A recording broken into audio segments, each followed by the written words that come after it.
안녕하세요. 왕초보 주식TV의 두리입니다. 자, 오늘 주제에 대해 말씀드리기 전에 주식에 전혀 관련 없는 이야기 하나 해보겠습니다.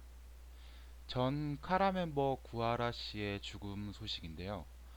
설리 씨가 세상을 떠난 지 아직 채 2달이 되지 않았는데 그의 친구 구하라 씨가 또 스스로 목숨을 끊는 일이 발생하였습니다. 그녀들의 열렬한 팬은 아니지만 동시대를 살아가는 한 인간으로서 깊은 마음 아픔을 느낍니다. 불특정 다수가 단지 연예인이란 이유로 어떤 사건의 결과만 가지고 무자비한 글의 폭력을 가한다는 것. 그 비상식적 폭력으로 인해 온전한 삶을 영위하지 못한 채 서둘러 떠나가는 그녀들을 보며 제가 서 있는 이 주식판도 더하면 더했지 모자라지 않음을 새삼 느낍니다. 저는 유튜브를 시작하면서 HLB 공매도 잔고 변화에 관심을 가지고 거의 메인으로 영상을 제작하고 있는데요.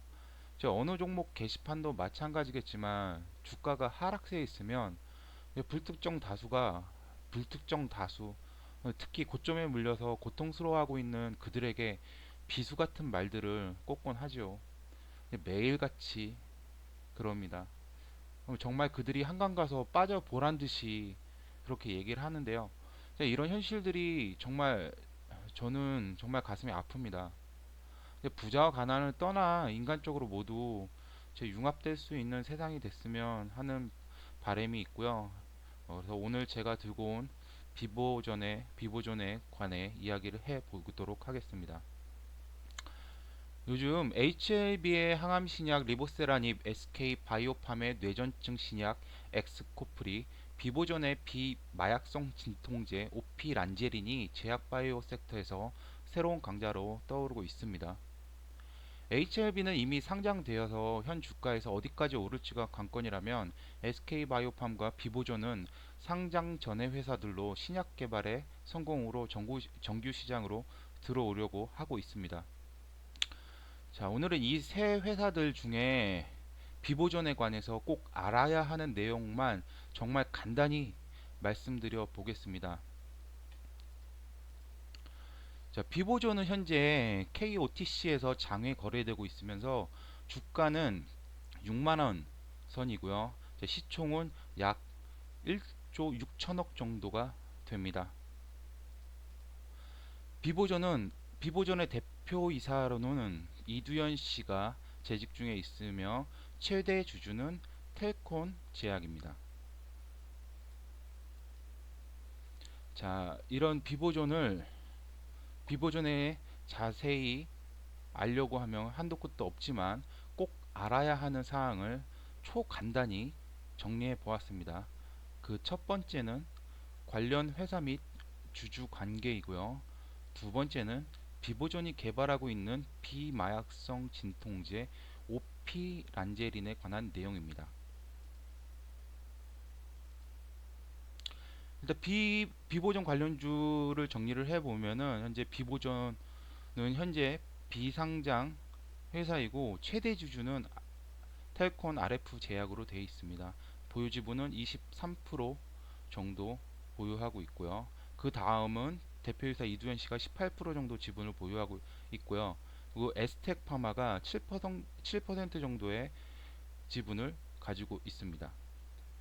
KPM 테크는 RF 텔콘 제약이 KPM 테크 지분을 약 7% 정도 보유하고 있고요. 그다음에 KPM 테크 자체가 비보존 자회사인 중원바이오팜 지분 4.85%를 소유하고 있습니다.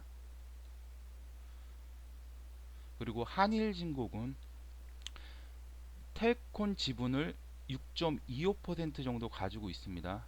그리고 KPM 테크가 100%의 지분을 가진 코스 인베스트먼트를 통해서 한일진공 지분 15.51%를 소유하고 있어서 관계사로 포함되고 있습니다. 따라서 비보존에 관련된 종목들은 텔콘 RF제약, 에스테파마, KPM테크, 한일진공 이렇게 되어 있습니다.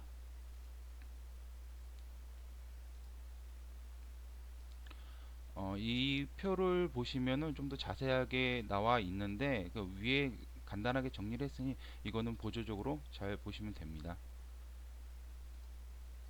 그리고 비보존의 루미 마이크로와의 관계입니다. 비보존의 루미 마이크로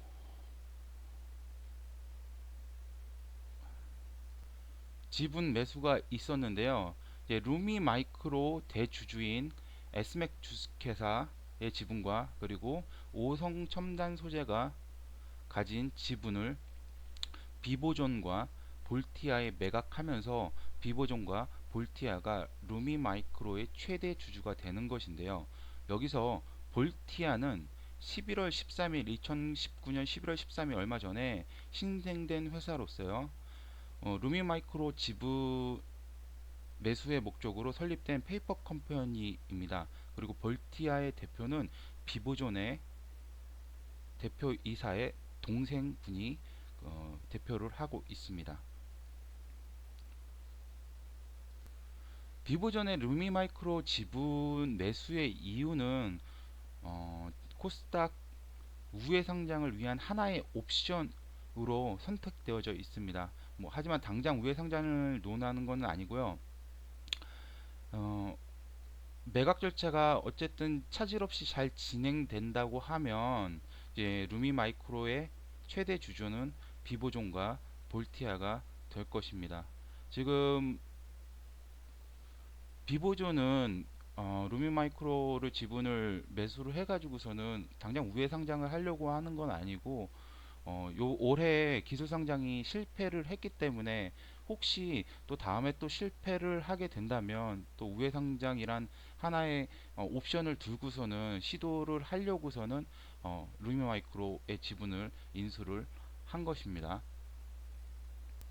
다음은 비보존이 개발하고 있는 오피란제린 VVG149에 대해서 알아보도록 하겠습니다. 이 오피란제린은 화학 구조는 이렇게 되어 있습니다. 그리고 이 오피란제린은 비마약성 진통제로 개발되고 있습니다. 진통제는 통증을 완화 혹은 없애주는 역할을 하는 것을 진통제라고 하고요. 그럼 이 비마약성 진통제의 개발 이유는 무엇이냐? 그것은 지금 현재 사용되고 있는 이 진통제는 모르핀과 같은 마약성 진통제입니다.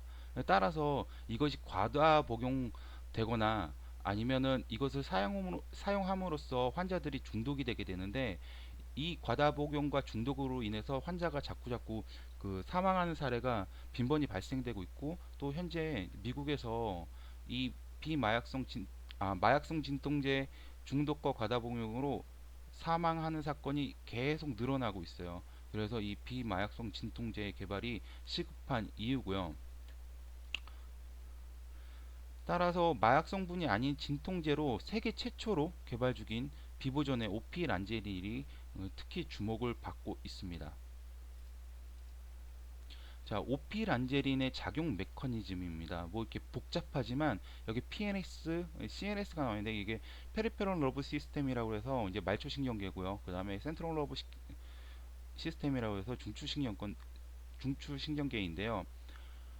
우리가 어떤 특정 자극을 받으면 엉덩이를 갖다가 야구바따로 맞는다고 생각을 했을 때 맞는 순간 이제 통증이 오죠. 통증이 왔을 때 그 통증이 왔다는 것을 신호로 전달하는 수용체라는 게 있습니다. 이제 그게 이제 O 5H2 5HT2A고요. 그 다음에 또 하나는 글라이신 T2인데요. 얘네들이 이 두 개의 수용체, 리셉터 수용체라고 부르는데 이제 얘네 두 개를 갖다가 무엇인가 신경 전달 물질이 두드리면서 문이 열리면서 이제 통증을 느끼게 되는데 이 오피란제닐은 이 두 개의 말초와 중추신경계에 있는 이 두 개의 문이라고 예를 들겠습니다. 문을 갖다가 막아버리면서 통증을 완화시키거나 없애버리는 작용을 하는 겁니다. 지금까지 나와 있는 그 마약성 진통제들은 이 두 개를 한꺼번에 제어를 하지 못해요. 그래서 효과도 떨어지고 그 다음에 용량도 많이 투여해야 되는데 오피란제릴은 현재 이 두 가지를 한꺼번에 작용을 함으로써 진통의 효과를 갖다가 적은 용량으로도 큰 효과를 나타내고 있는 데이터가 발표가 되고 있는 겁니다. 지금 임상 진행 상황은 어떻게 되냐면 이제 건지막류 절제술에 의한 미국 임상 2B가 이제 8월 22일 날 종료가 됐습니다. 그래서 오늘이 11월 24일인데요. 다음 주 월요일, 그러니까 내일부터 해가지고서는 다음 주 안에 데이터가 확정돼서 발표될 예정입니다. 근데 다음 주에 된다고 했으니까 좀 지켜봐야 되고요. 그 다음에 삼상 임상, 이것도 미국에서 시행한 삼상 임상은요. 이것도 8월 19일에 끝났어요.